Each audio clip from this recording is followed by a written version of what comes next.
quiero que escuchéis, ahora vamos ya con la entrevista que le ha hecho Ana Pastor este fin de semana al presidente de Ecuador, a Correa. La economía también marca buena parte de esa entrevista, también las relaciones con la prensa. Esta es la entrevista que hacía nuestra directora del programa al presidente de Ecuador.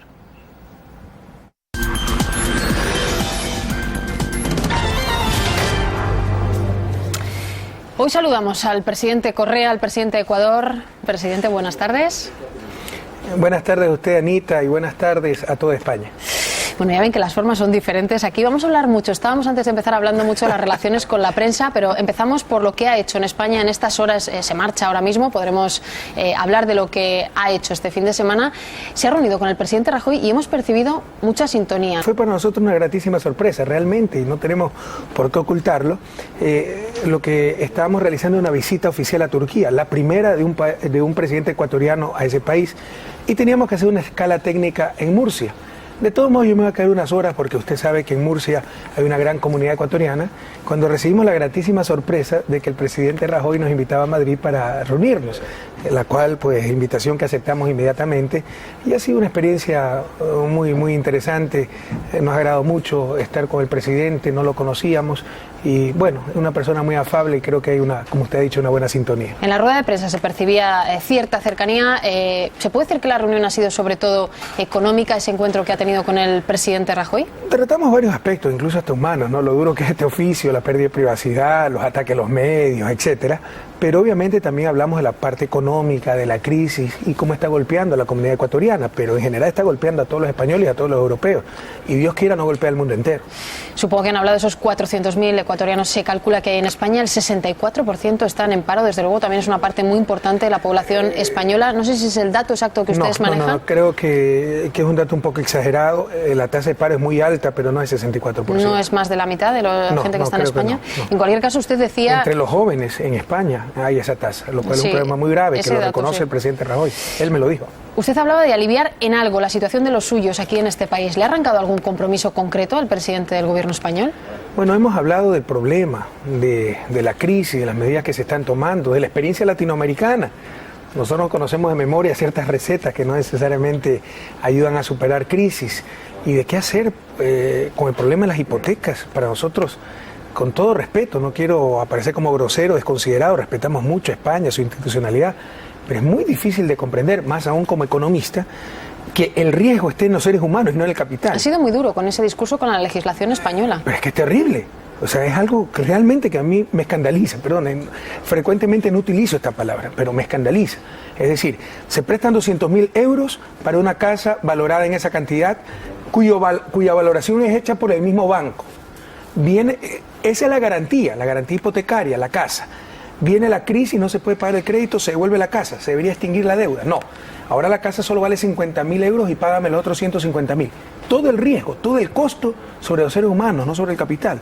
Es algo increíble. Ha dicho usted, se va a llegar al peor de los mundos. Cuando le ha trasladado este mensaje al presidente Rajoy, insisto, ¿le ha arrancado algún compromiso? Él me ha dicho que ha conversado con los bancos, que hay un código de ética. Él reconoce la necesidad de flexibilizar esa normativa tan rígida en favor del capital. Eso no me lo dijo, pero yo creo que es totalmente en favor del capital. Demuestra el grave problema, el problema esencial de nuestro tiempo.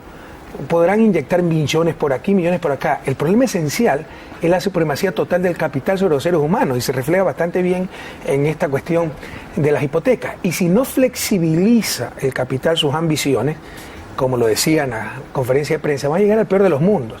Gente que necesita casas sin casas y bancos que no necesitan casas con casas. ¿Y qué le ha dicho el presidente Rajoy? Él reconoce que hay que flexibilizar ese marco y me dice que ha conversado con los bancos, que se ha hecho un código de ética para que acepten la dación de pago, etcétera.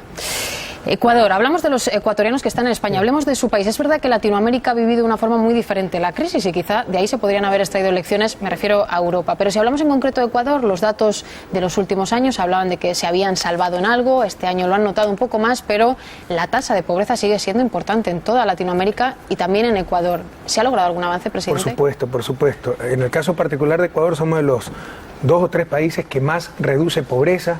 Hemos reducido grandemente ese gravísimo problema, porque una cosa es ser pobre porque no existen recursos suficientes, pero otra cosa es ser pobres por sistemas perversos, excluyentes, porque usted en América Latina encuentra más ricos que los ricos de España y más pobres que los pobres de África, la región más pobre del mundo, o sea, es la región más desigual. Entonces es fundamental disminuir inequidad, y también hemos disminuido grandemente, a pasos agigantados, la desigualdad. En estos momentos Ecuador es uno de los 3 países que más crece en América Latina.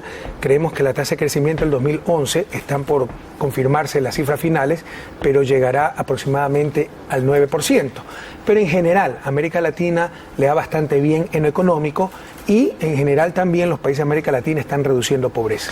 Yo le preguntaba precisamente porque nadie puede negar que Latinoamérica ha crecido a diferencia de lo que ha pasado en Europa. Es verdad que se vienen de tantos porcientos mucho más bajos, pero ese límite de la pobreza del que habla, los datos que tenemos, por ejemplo, de 2010 hablan de un 32%. ¿Nos puede decir cuánto se ha ido recuperando por y lo cerrando menos esa tasa? En estos 5 años de gobierno hemos bajado unos 10 puntos la pobreza, depende cómo la mida, por ingresos, necesidades básicas insatisfechas. Por cualquier indicador hemos disminuido la pobreza. Otra cosa es poder resolver la pobreza en 5 años. Yo no puedo resolver 200 años de explotación, pero lo que le quiero decir es que vamos por el buen camino, se está avanzando mucho, pero no quiere decir que todavía falta muchísimo por andar.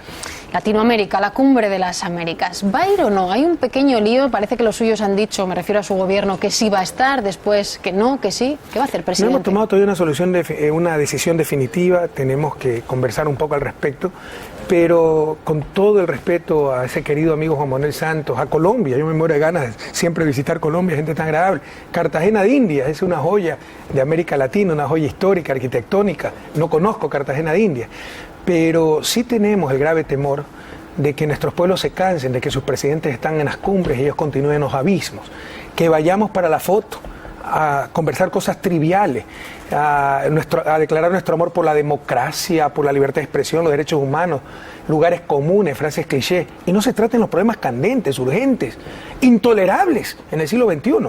Por ejemplo, el bloqueo a Cuba, que rompe todo el derecho interamericano, todo el derecho internacional. Por ejemplo, la colonización de las Malvinas. ¿Cómo se entiende que Inglaterra tenga una colonia a más de 14.000 kilómetros de Londres y frente a las costas de Argentina? Pero conversemos esas cosas. Suena que no, presidente. ¿Suena que no qué? Suena que no va a estar, porque su discurso está siendo muy crítico. Estábamos viendo, por cierto, detrás la imagen de la última cumbre y ha mencionado Cuba. Pero primero dígame, del sí al no, desde luego hay poco margen. Suena muy crítico, insisto, con ese tipo de cumbres. Somos muy críticos. ¿Qué tiene que pasar para que cambie eso? Nosotros estimamos mucho en lo personal. Yo estimo y admiro mucho al presidente Barack Obama. Creo que es una gran persona. Quiero mucho a Estados Unidos, país donde viví 4 años. Tengo 2 títulos académicos de Estados Unidos. Pero hablemos claro. La no participación de Cuba es por el bloqueo de Estados Unidos. ¿Cómo América Latina del siglo XXI, con todos los procesos de integración, todos los avances, todavía aceptamos esa clase de bloqueo? Eso es inaceptable, eso es impresentable. A día de hoy Cuba no va a estar. Así es, por el bloqueo de Estados Unidos. O sea, cuando se habla eufemísticamente, no hay consenso, es que Estados Unidos dijo no. ¿Y cómo podemos aceptar esto en el siglo XXI? Bueno, el resto de mandatarios que estén, ¿se supone que lo aceptan o no? Incluido Chávez, si va finalmente. Eso es decisión de ellos. Nosotros tomaremos nuestra propia decisión en base a nuestros principios, en base a nuestras convicciones. Pero en principio le anticipo, creemos que es intolerable que una cumbre de las Américas no participe un país americano como Cuba por el bloqueo de otro país americano. Si Cuba no está en la cumbre, por hacerlo más fácil, el presidente Correa estará. Tomaremos la decisión a su debido momento y la comunicaremos en su debido momento. Ha hablado con el presidente Chávez, no me dice si usted estará o no, ¿sabe si el presidente venezolano estará, si la salud se lo permite? Desconozco, he hablado hace algunas semanas para ver cómo iba su estado de salud, lo vi muy animado, lo escuché muy animado porque no lo vi, pero no sé la decisión final y será sobre todo en función de su estado de salud. El interés del presidente Santos, que es el anfitrión de esta cumbre, es que estén todos y que se hable de ciertos temas. Esto es la pregunta, ¿usted ha conversado con él? Estoy totalmente de acuerdo con usted, Anita, yo se lo estén pregunto. todos, ese es el interés, yo le pregunto, los temas, usted ha mencionado Malvinas, se puede hablar también de la legalización de las drogas. ¿Ha hablado con el presidente Santos de si esos temas se van a tratar, que según usted interesan a los ciudadanos? El presidente Santos tuvo la gentileza de llamarme después de su visita a Cuba y le expresé estas inquietudes, le expresé algunos de los temas que creemos que deben tratarse. Por supuesto, el presidente Santos le guardamos la mayor de las consideraciones, él decidirá como anfitrión qué temas incluye o no, pero le hemos expresado nuestras inquietudes. ¿Y qué puede provocar si finalmente Ecuador no está en esa cumbre porque Cuba no está? ¿Se rompe de alguna manera ciertas alianzas internas? Insisto, pensando en Chávez. Algunas veces la mejor participación es no participar. Entonces no podrá hacer este discurso allí. Insisto, Algunas veces la mejor participación es no participar. Sí ha dicho, sin embargo, que va a estar la invitación que le ha hecho el presidente Rajoy en Cádiz, en esa otra cumbre importante también para la región. Ahí sí estará. Pero también con mucho respeto y consideración al presidente Rajoy le he dicho que hay que poner una agenda relevante. Le insisto, basta de lugares comunes. ¿Quién puede estar en contra de la democracia, en contra de los derechos humanos, la libertad de expresión? Esas frases clichés, esas algunas veces hasta frases gastadas. Vamos, tratemos los temas de fondo. Por ejemplo, lo de las Malvinas, como Iberoamérica. Por ejemplo, una nueva estrategia en la lucha contra las drogas. Nos está venciendo el narcotráfico, el crimen organizado. Los niveles de violencia son intolerables. Se ha demostrado que la estrategia de represión, sobre todo la producción, es inútil o al menos muy poco eficiente. Tenemos que buscar nuevas estrategias. ¿Quién le sigue? Guatemala propone la despenalización, la Yo no es que he propuesto eso, he dicho busquemos una nueva estrategia, pero Guatemala, al menos presidente. Ya algunos presidentes, como el presidente de Guatemala, pero también el expresidente mexicano Fox, el expresidente ecuatoriano Rodrigo Borja han hablado claro que hay que cambiar la estrategia y hay que ver al menos una legalización moderada de las drogas. No necesariamente comparto esos puntos de vista. Lo que es evidente, innegable, es que la estrategia actual es un fracaso total. Y la otra opción, la de la legalización, dice no necesariamente la comparto. Sí, pero también combatir el consumo en los países consumidores, ¿no? Pero habría que ir hacia esa legalización que proponen algunos. Yo creo que hay que analizarlo muy seriamente. Este es un problema similar al problema del alcohol, que además es una droga. En los años 20 en Estados Unidos, la única enmienda de la Constitución de Estados Unidos que ha sido derogada, la prohibición de consumo de alcohol. ¿Por qué? Porque generó enriquecimiento ilícito, violencia, falta de control en la calidad del producto y tuvieron que derogar esa enmienda. ¿Por qué? En el caso de las drogas, que es un caso muy similar al alcohol, es represión. ¿Sabe cuál es la diferencia fundamental? Que la producción de drogas está en Latinoamérica, entonces hay que bombardear, reprimir, etcétera. En el caso del alcohol, la producción estaba en los mismos Estados Unidos. ¿Ha hablado, por cierto, con la presidenta argentina por el tema de Malvinas, lo que se puede también tratar en esa cumbre? No he hablado con ella. Nosotros actuamos en base a convicciones. Nosotros somos parte de la patria grande. No digo que le haya dicho lo que tiene que decir. Simplemente digo que si han hablado de ese asunto, que para ellos es importante. No hemos hablado. Incluso en la cumbre del ALBA, donde se presentó este problema, no estuvo Cristina, sino su embajador. Hablemos también de Ecuador, de la situación política interna. Elecciones aproximadamente dentro de un año. ¿De verdad que no ha decidido si se va a presentar todavía? Mire, nuestro movimiento es un movimiento democrático. Eso será decisión de mi movimiento y yo estaré donde más me necesite el movimiento y el momento histórico del país. Por supuesto que nuestra responsabilidad es la continuidad del proceso político. Y si yo tengo las mayores opciones de la continuación, para la continuación de ese proceso, ahí estaremos. Pero debe ser una decisión democrática. ¿Y a usted qué le apetece? Más allá de que, como dice, se lo pida el movimiento. Le soy sincero, en este momento, después de varios días sin dormir, no nos acordamos ni qué es dormir ya. Si me preguntan en este momento, la mejor decisión sería irme a mi casa a descansar y estar con mi familia, a la cual no veo hace varios días. Pero no es la decisión tomada. Pero estaremos donde el país lo necesite, debemos ser responsables. ¿Podría ser su hermano el candidato único de la oposición? ¿Cree que tiene posibilidades de juntar a toda la gente crítica con usted? Es un capítulo muy doloroso, tremendamente doloroso. ¿Yo qué culpa tengo de tener un hermano así? En todo caso, ya muestra signos de desequilibrio. Él nunca va a ser candidato único y si se lance candidato será el ridículo más grande de la historia, porque el pueblo ecuatoriano, y creo que ningún pueblo con elemental ética votaría por un candidato así. ¿Pero le preocupa que dé ese paso? No, de ninguna manera. Me fastidia, me molesta, es muy desagradable. Tener que hablar de esto es tremendamente desagradable a nivel personal. Pues le voy a pedir que escuche algo que ha dicho su hermano. Los telediarios de esta casa han emitido, gracias a nuestro corresponsal en la zona, Luis Pérez, una declaración de su hermano que dice lo siguiente. Vamos a escucharlo. ¿Quién más le pone el cascabel al gato? Eso es Vox Populi. El único que ve a la gente como posible se llama Fabricio Correa, el hermano mayor. Me tienen miedo porque no les tengo miedo.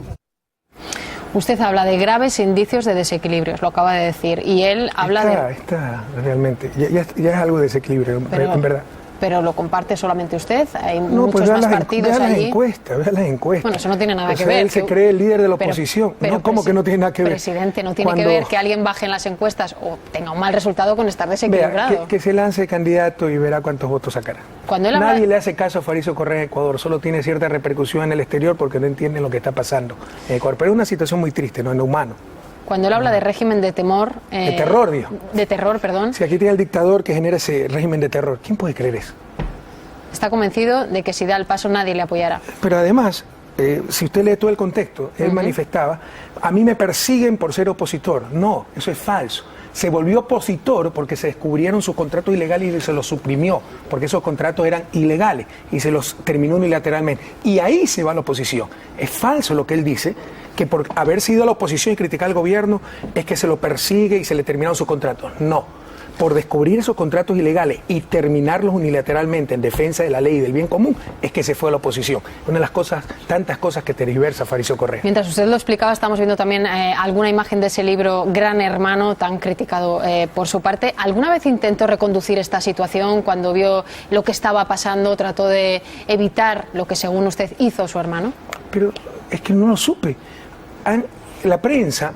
con mala fe, cierta prensa... Era su hermano, presidente. La cierta prensa, oiga, yo no le dejaba ni entrar al palacio, pregúntale a mis colaboradores, le advertía a todo el gabinete, nadie recibe a Faricio Correa, porque siempre he sabido cómo es mi hermano, yo qué culpa tengo de tener un mal hermano. Ese libro se debió llamar no El Gran Hermano, sino El Mal Hermano. Pero ¿cuál es la impresión que ha dado la prensa? Que Faricio Correa se presentaba como hermano del presidente y se le van los contratos a dedo. Falso. Con ayuda, dicho sea de paso, del abogado de Diario El Universo, hizo empresas fantasmas en Panamá que a su vez compraron empresas en Ecuador que ganaron concursos.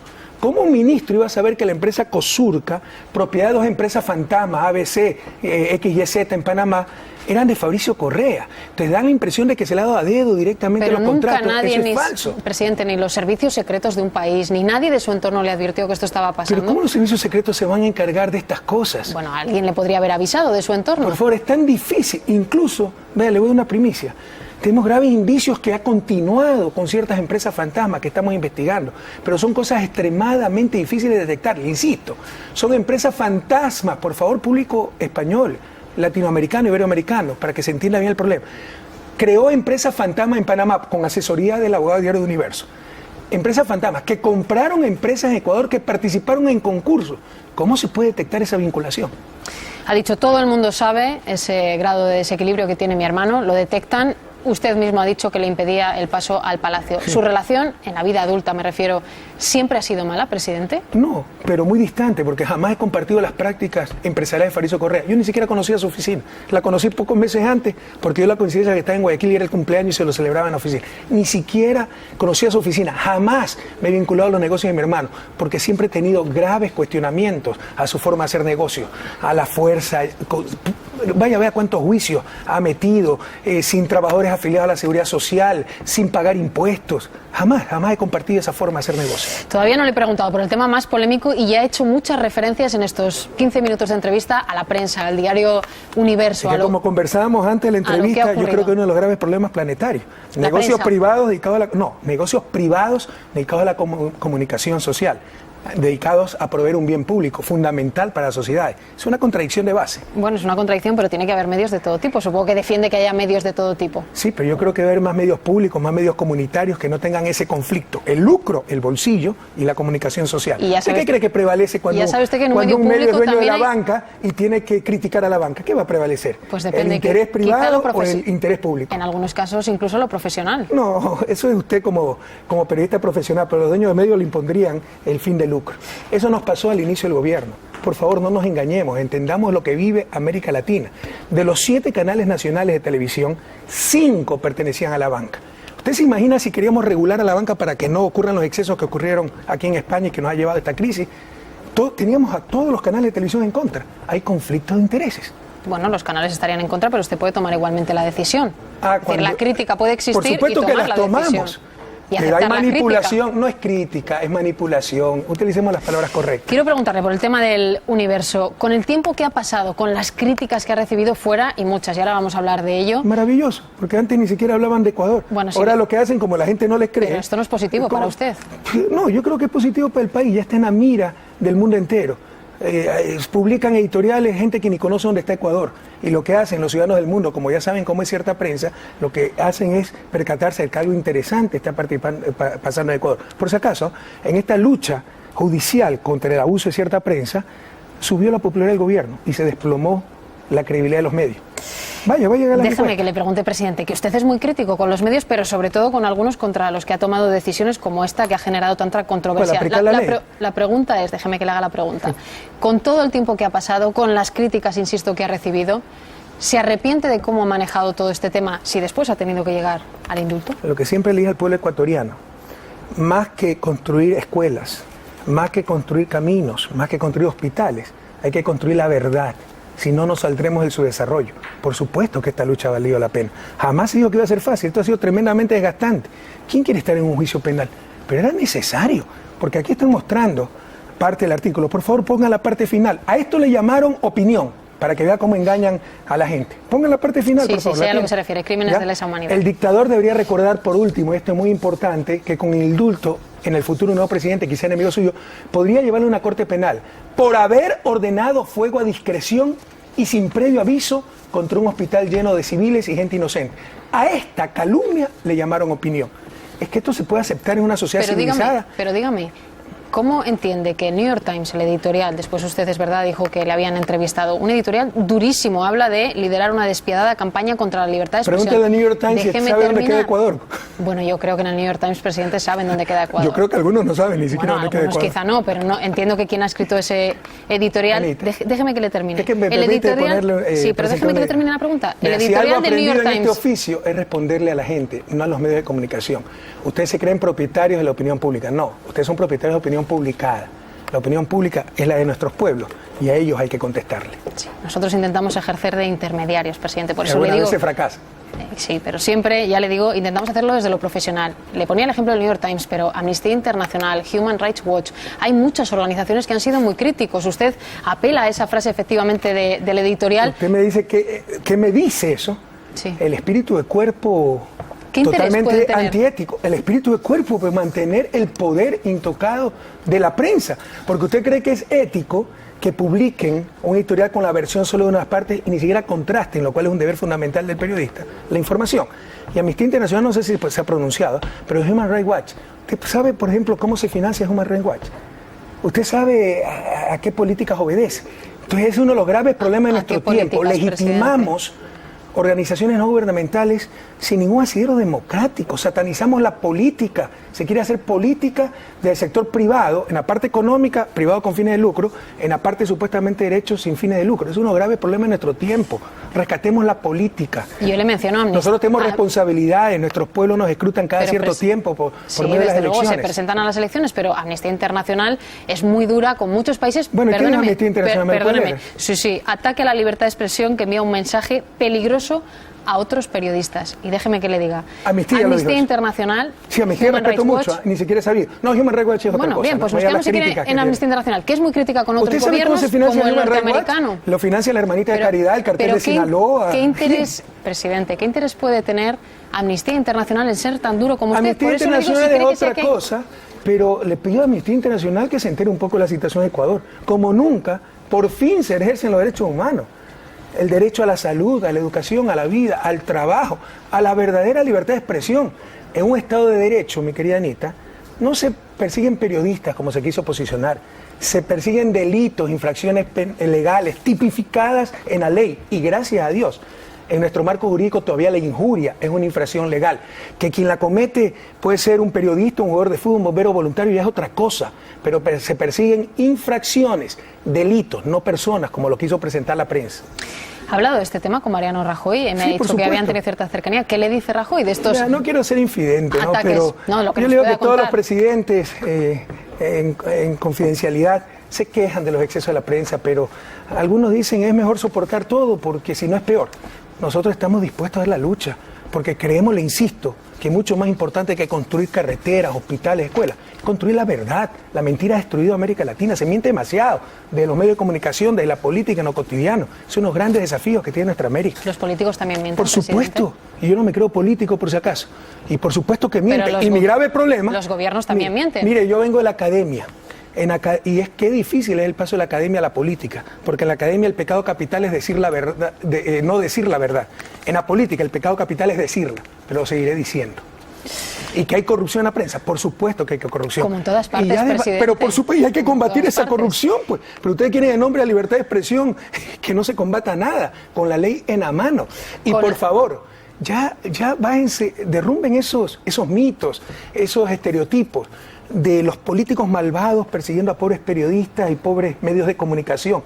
Es al revés. Esa es la gente, esos medios de comunicación son los que han respaldado la dictadura, los que han callado con las represiones, con los atracos bancarios, etcétera, y son los que persiguen a los gobiernos que realmente queremos cambiar las cosas. Desmitifiquen eso, por favor. Hay una ley de prensa, saliéndonos del tema concreto del Universo, hay quien piensa que se puede extender ese tipo de medidas, de quejas, de críticas, de ofensivas. Una pregunta, Anita. ¿Usted cree que es un represor que atenta a los derechos humanos? Siento, presidente, decirle que yo no respondo preguntas. Bueno, yo las hago. Y le invito a que visite Ecuador para que vea cómo finalmente la población ecuatoriana está accediendo a los verdaderos derechos humanos. Pero yo le digo, esa ley de prensa que tanto preocupa a algunos, incluidos estas organizaciones de las que hablábamos, y gente allí en Ecuador, ¿en qué va a quedar? Porque se está tramitando ahora mismo. ¿Será una ley que preocupe más, que preocupe menos? Dígame, ¿en qué va a quedar? Anita, no conozco la ley. Es otra de las tantas mentiras de la prensa para deslegitimar una ley que no quieren. Que están posicionando la idea que la mejor ley es la que no existe. No conozco la ley. ¿Cómo es posible que el presidente no conozca porque es una iniciativa ley de comunicaciones? Sí, pero en un régimen presidencialista como el ecuatoriano, la iniciativa legislativa puede venir del presidente o de los asambleístas. Esa ley no la he hecho yo, no la conozco. No se ha informado con la polémica que ha habido de en qué va a consistir. Al principio me traté de informar. ¿Sabe cuántos proyectos ya llevan por el boicot de la prensa? 18. Por la queja de la prensa. ¿Ya? La Constitución ordenaba que en un año se tuviera la nueva ley de comunicación. Esa Constitución fue aprobada por voto popular en septiembre del 2008. Han pasado más de 3 años y por el boicot de la prensa, le gusta o no le gusta escucharlo, no se ha podido aprobar esa ley. Entonces, cuando va el primer proyecto uno se interesa, el segundo se interesa, el tercero, ya el 18º proyecto, que hagan lo que quieran. Por contra, esa ley que usted dice se está tramitando y eso es cierto, hay otra que ya está en marcha y es lo que llamamos aquí la ley electoral, ¿no? También ahí van a marcar cómo hay que informar en una campaña electoral, Usted presidente. Tiene la reforma al código, pero léala, por favor. Yo tengo el textual, prohíbe a los medios de comunicación efectuar durante la campaña promoción directa o indirecta a través de reportajes especiales o cualquier otra forma de mensaje. Pero siga leyendo, por favor. Que tienda a incidir en favor o en contra de un candidato determinado, a incidir a favor o en contra de un candidato. ¿Pero quién lo decide? Pero los medios de comunicación están acostumbrados a ser los grandes electores. Eso es lo que no es democrático. Entonces, les cae mal un candidato, hay que destrozarlo. El otro candidato, a su empleado, está en función de sus intereses, hay que santificarlo. Eso no es democrático. ¿Pero eso quién lo decide?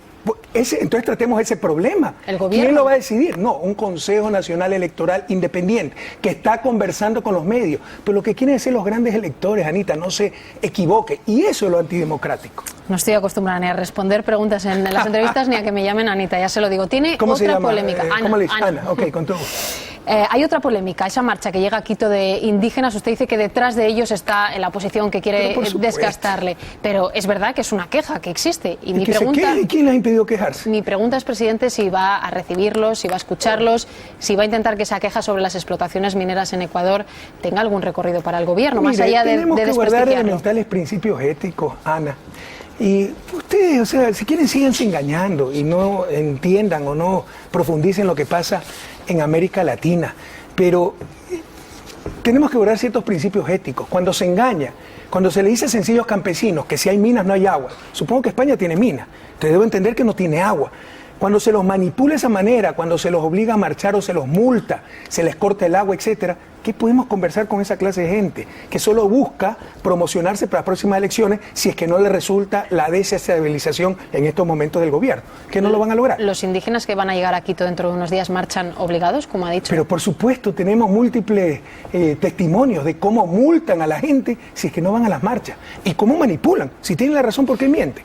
¿Usted ha visto en España el areteo? Del ganado. Eso es un sello de calidad. En el código de barras se ve el origen del ganado, si ha sido vacunado o no, la región a la que pertenece. Eso garantiza el precio de la exportación. Eso estamos haciendo gratis del Estado. Le fueron a decir a los campesinos que era para cobrarles impuestos y los obligan a marchar. ¿Quiénes? Es la oposición, ciertos pseudo dirigentes sociales, contra esa clase de gente que estamos luchando. ¿Usted cree que vamos a legitimar a esa gente que no tiene el más mínimo principio ético? Demandan al gobierno, como señala la Constitución de su país, que consulte los proyectos mineros. Vuelvo al tema de la principal reivindicación que hacen más allá de los ejemplos, presidente. ¿Eso está sobre la mesa ahora mismo, que ustedes hagan algún tipo de consulta? Se ha consultado todos los proyectos, se ha cumplido la Constitución. Lo que ellos pretenden ¿por qué se quejan? Es el consentimiento previo, que ellos den el permiso. Es decir, la democracia y la unanimidad. Usted sabe lo que eso significa, el poder de veto, con la corruptela que tenemos en ciertos estamentos de la oposición. ¿Cuánto van a cotizar su consentimiento a ciertas cosas? Se ha hecho la consulta previa, se ha hecho todo. Lo que quieren es consentimiento previo, y eso no establece la Constitución, no establecen los tratados internacionales, y sería terrible, es imposible manejar un país por la norma de la unanimidad, porque eso da derecho a veto. Bueno, estamos terminando, presidente. Hay una frase de la comparecencia con nuestro presidente Rajoy que usted ha dicho: allí en Ecuador se toleran cosas que aquí no. ¿Se refería solamente al tema de la prensa? ¿A qué se refería cuando le han preguntado? Básicamente al tema de la prensa. ¿A qué se refiere? Mentir. Yo le aseguro que si usted mintiera en Televisión Española, no hubiera una segunda vez, perdería su empleo. Allá en nombre de la libertad de expresión hay que soportar hasta las mentiras, cuando hasta el Evangelio nos dice que solamente la verdad nos hará libres. Entonces se toleran cosas y se tergiversan conceptos. Pero hay quien pensará, que le esté escuchando, que también en la política, le insisto, hay periodistas que mienten, hay gobernantes políticos que mienten. Yo estoy seguro que hay políticos que mienten y políticos corruptos. Ahora, yo no soy mentiroso, no soy corrupto y no me creo ni siquiera político. Solo un servidor de mi pueblo. Bueno, es lo mismo. Estoy dispuesto a dar la vida por sacar adelante a mi país. Eso significa ser político. En el sentido etimológico de la palabra, todos debemos ser políticos, buscar el bien público. Otra cosa es la politiquería, buscar solo el siguiente carguito, la carrera política. Eso es terrible. Bueno, presidente, le agradezco mucho que nos haya dedicado estos... A usted, mi querida Anita. Ana Pastor, le agradezco mucho que haya estado hoy aquí con nosotros. Gracias. He disfrutado mucho esta entrevista, muchísimas gracias, un abrazo a todo el pueblo español. Muchas gracias por recibir con tanta amabilidad, fraternidad a nuestros hermanos ecuatorianos. Gracias, presidente, que tenga buena vuelta a su país. Gracias a usted. Bueno, esta ha sido la entrevista que realizaba este fin de semana nuestra directora Ana Pastor al presidente Correa. Marisa, tú estuviste en la rueda de prensa que dio junto a Mariano Rajoy y cuéntanos si hubo referencias a la prensa como las que hemos escuchado. Sí, pues prácticamente vino a decir lo mismo, más breve porque claro, la entrevista ha sido más larga, efectivamente se le preguntó también por eso y bueno, pues transmitió esto mismo que acabamos de ver en la entrevista con Ana. Bueno, parece que él está libre de toda crítica, él sí puede criticar durísimamente a su hermano, criticar a los medios de comunicación, acusarles de cosas muy graves, pero parece que es que a él no se le puede acusar ni criticar. Yo me quedé sorprendidísima y me preocupó mucho porque me puse en el lugar de un periodista ahora mismo que trabaja en Ecuador y entendería perfectamente que a partir de ahora tengan miedo a ejercer el derecho a la libertad de expresión. A mí ese tema me preocupa y la actitud que demostró el señor Correa no me gustó nada y ahora la veo confirmada nuevamente en la entrevista. Esa misma actitud no me gustó. Tampoco me gusta ese tono un poco despreciativo, digámoslo así, un poco por encima de los demás con el que trata a la entrevistadora, que en un par de ocasiones tiene que decirle que se llama Ana. No me gusta nada.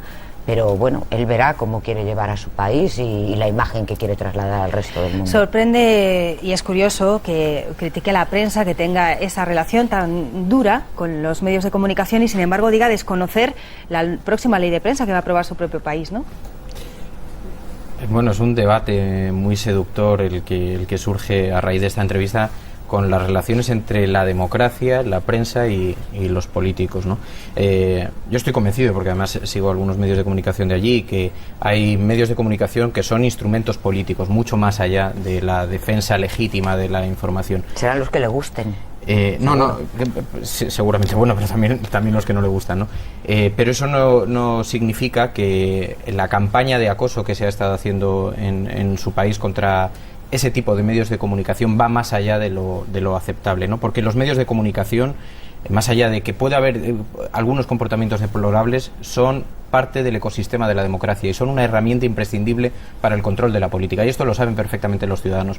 Por tanto, forma parte del sistema democrático, ¿no? Aunque él diga, nosotros estamos legitimados por las urnas y los medios de comunicación o las ONGs, ¿no? Esas son lo que hace que la democracia pueda ser controlada por los ciudadanos, ¿no? Y pueda ser observada y puesta al foco por los ciudadanos. Por tanto, creo que debería reconsiderar, no solamente él, porque este es un debate muy amplio, muy abierto, que incluso salpica en parte muchas veces a este país, a España, pero tiene una visión demasiado censuradora, ¿no? del papel que cumplen los medios. De hecho, llega a decir que el principal problema es la verdad, más allá de la economía, ¿no? Durante la entrevista le hemos escuchado decir que lo que falta es la verdad social y la verdad de los medios de comunicación.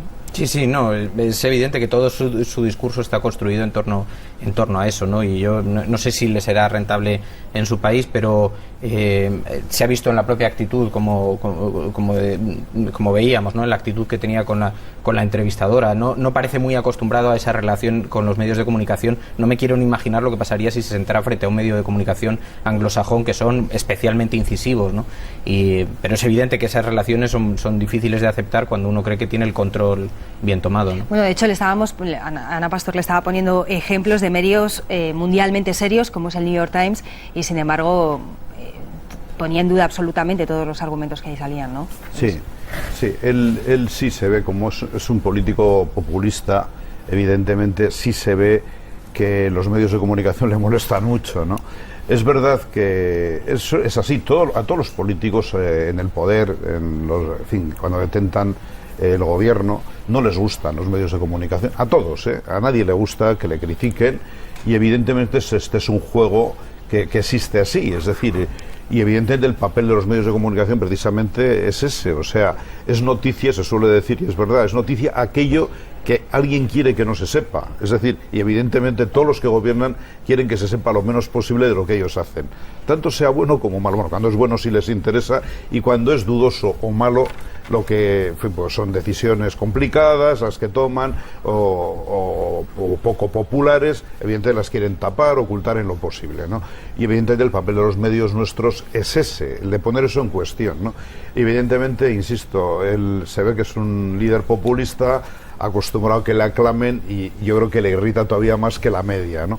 Ahora, dicho esto también, y termino brevísimamente, tampoco quiero caer en la mítica de que todos los medios de comunicación somos magníficos y todos los que gobiernan son una banda de tipos que quieren ocultarlo todo y a los que hay que acosar. Es decir, la norma sirve en general, pero también a veces hay que hacer alguna autocrítica en los medios de comunicación. Es decir, sí. A veces hay intereses también, y él se agarra mucho a eso, en su defensa. A lo que pasa es que de la parte hace el todo, ese es donde yo la atacaría a Correa, pero también es verdad, y habría que hacer un análisis muy pormenorizado, y es otro debate interesantísimo, desde qué punto todos los medios de comunicación son espíritus puros que controlan el poder. También hay intereses en los medios de comunicación, sobre todo en algunos. Sí, por eso decía que hay muchos que son instrumentos políticos, y se ve especialmente en Latinoamérica, y algunos están en la oposición que atacan a este señor, ¿no?